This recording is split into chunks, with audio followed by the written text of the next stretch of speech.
നീതിമാന്റെ ഓർമ്മ അനുഗ്രഹത്തിനായി തീരട്ടെ എന്നത് നമ്മൾ തിരുവെഴുത്തിൽ വായിക്കുന്ന ഒരു ആശംസയാണ്. നീതിമാനെ അനുസ്മരിക്കുന്നത്. ഗ്രിഗോറിയോസ് അബ്ദുൽ ജലീൽ ബാവ തൻ്റെ ജീവിതം കൊണ്ടും പ്രാർത്ഥന കൊണ്ടും സാക്ഷ്യം പ്രാപിച്ച മഹാപരിശുദ്ധനായ ഒരു പിതാവാണ്. എന്നാൽ അതിനേക്കാൾ എല്ലാം ഉപരി മലങ്കര സഭയുടെ ചരിത്രത്തിൽ അദ്ദേഹത്തിന് വളരെ പ്രാധാന്യമുണ്ട്. ആത്മീകമായ വൈശിഷ്ട്യം മാത്രമല്ല, മറിച്ച് മലങ്കര സഭയുടെ കഠിന പരീക്ഷണത്തിന്റെ കാലങ്ങളിൽ താങ്ങായി വന്ന ഒരു പിതാവാണ് ഗ്രിഗോറിയോസ് അബ്ദുൽ ജലീൽ ബാവ. മലങ്കര സഭയുടെ പ്രതിസന്ധികളിൽ, പ്രയാസങ്ങളിൽ, കാലാകാലങ്ങളിൽ അങ്ങനെ വന്നിട്ടുള്ള പല പിതാക്കന്മാരുമുണ്ട്.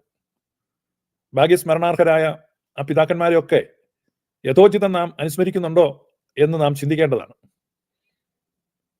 മലങ്കര സഭ പറങ്കിവൽക്കരണത്തിന്റെ കീഴിൽ ഞെരിഞ്ഞമരുമ്പോൾ, മലങ്കര സഭയുടെ സ്വത്വം നഷ്ടപ്പെടുന്ന ഘട്ടത്തിൽ മലങ്കര സഭയിലേക്ക് എഴുന്നള്ളി വന്ന ഇഗ്നാത്തിയോസ് ആഹത്തുള്ള ബാവ അദ്ദേഹത്തെ മൈലാപ്പൂർ കോട്ടയിൽ തടവിൽ പാർപ്പിക്കുകയും പിന്നീട് അദ്ദേഹത്തെ കൊച്ചി കോട്ടയിലേക്ക് കൊണ്ടുവരികയും, എന്നാൽ കരക്കിറക്കാതെ തന്നെ അദ്ദേഹത്തെ കരയ്ക്ക് ഇറക്കിയാൽ തദ്ദേശീയരായ നസ്രാണികൾ അദ്ദേഹത്തിന്റെ ദർശനമാത്രയിൽ ആവേശഭരിതരാവുകയും പറങ്കി മുഖത്തെ തകർത്ത് പൂർവിക സത്വത്തിലേക്ക് മടങ്ങിപ്പോകാൻ സാധ്യതയുണ്ടെന്നും തിരിച്ചറിഞ്ഞ പോർച്ചുഗീസുകാർ ആഹത്തുള്ള ബാവയെ കൊച്ചിക്കായലിൽ ജീവനോടെ കെട്ടിത്താഴ്ത്തി. മൈലാപ്പൂരിൽ പ്രാർത്ഥിക്കാൻ പോയ 2 ഷമാശന്മാർ യാദൃച്ഛികമായി ആഹത്തുള്ള ബാവയെ കാണുകയും ആശയവിനിമയം നടത്തുകയും ചെയ്തു. ആ ഷമാശന്മാർ കൈവശം ആഹത്തുള്ള ബാവ ഒരു കത്ത് കൊടുത്തയച്ചു. താൻ എത്രയും വേഗം മലങ്കരയിൽ എത്തിച്ചേരുമെന്നും നിങ്ങൾ അതിനായി പ്രാർത്ഥിക്കൂ, കർത്താവ് എന്നെ സഹായിക്കും എന്നൊക്കെയുള്ള പ്രത്യാശ നിറഞ്ഞൊരു കത്തായിരുന്നു. ആ കത്തിൽ അദ്ദേഹം പറഞ്ഞിരിക്കുന്നത്, നിങ്ങൾക്ക് വേണ്ടി ഞാൻ ധാരാളം നിക്ഷേപങ്ങളെയും നിധികളെയും കരുതിയിട്ടുണ്ട്. അപ്പൊ ആത്മീകമായും ഭൗതികമായും മലങ്കര സഭയെ അനുഗ്രഹിക്കാൻ കരുതിക്കൂട്ടി വന്ന ഒരു പിതാവായിരുന്നു ആഹത്തുള്ള ബാവ. എന്നാൽ അദ്ദേഹത്തിന്റെ കയ്യിലുള്ള ഭൗതിക സമ്പത്തും പുസ്തകങ്ങളും എല്ലാം അപഹരിച്ച ശേഷം അദ്ദേഹത്തിന്റെ ജീവനും അപഹരിക്കുകയാണ് പറങ്കികൾ ചെയ്തത്. താൻ മലങ്കരയിലേക്ക് ഷമ്മാശന്മാർ വശം കൊടുത്തയച്ച കത്തിൽ മലങ്കരയിലെ സഭ ഒരു ബിഷപ്പില്ലാതെ പ്രയാസപ്പെടുന്നു എന്നുള്ള യാഥാർത്ഥ്യത്തെ അഡ്രസ് ചെയ്യുന്നുണ്ട്. ബിഷപ്പ് എവിടെയുണ്ടോ അവിടെയാണ് സഭ. അപ്പൊ മലങ്കര സഭയ്ക്ക് ഒരു ബിഷപ്പിനെ വാഴിക്കുവാൻ തൽക്കാലം തനിക്ക് അവിടെ എത്തിച്ചേരുവാൻ പ്രയാസമുള്ളത് കൊണ്ട് 12 കശീശന്മാർ ചേർന്ന് ഒരാളെ ബിഷപ്പായി വാഴിക്കൂ എന്ന് ആ കൽപ്പനയിൽ രേഖപ്പെടുത്തിയിരുന്നു. അപ്പൊ അതനുസരിച്ച്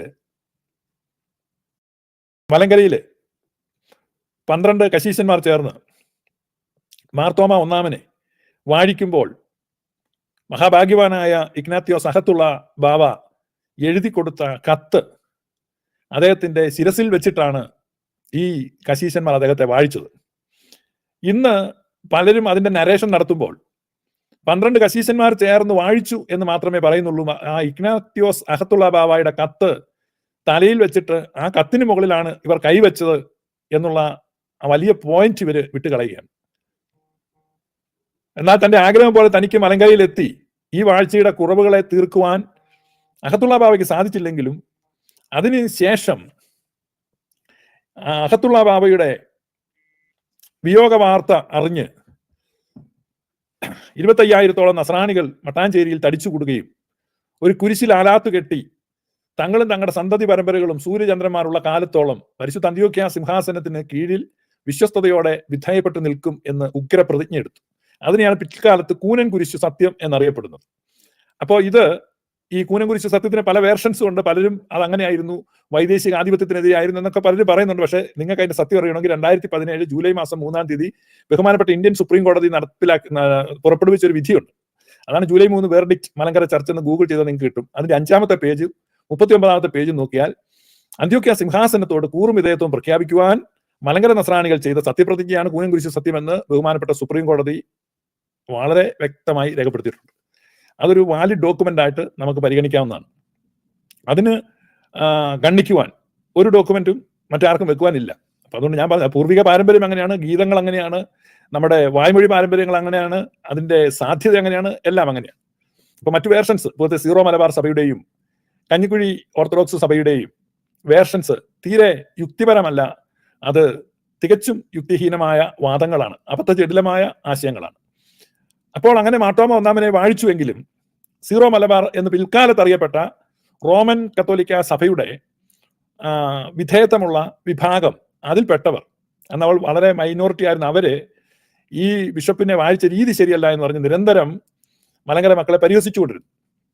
ആ കാലഘട്ടത്തിലാണ് യെരുശലേം പാത്രിയർക്കീസ് ആയിരുന്ന മഹാഭാഗ്യവാനായ അബ്ദുൽ ജലീൽ ഗ്രിഗോറിയോസ് ബാവ പൊന്നാനിയിൽ കപ്പലിറങ്ങി പോർച്ചുഗീസ് ഭരണമായിരിക്കും കേരളത്തിലും എന്ന കേരളത്തിലെ സ്ഥിതികൾ അല്ലെങ്കിൽ മലങ്കരയിലെ സ്ഥിതികളെ പറ്റി വലിയ വിവരമില്ലാതെ അദ്ദേഹം വേഷപ്രച്ഛന്നനായി ഒരു അറബി അധ്യാപകനായി ഒക്കെ അവിടെ മാസങ്ങളോളം താമസിച്ചത്.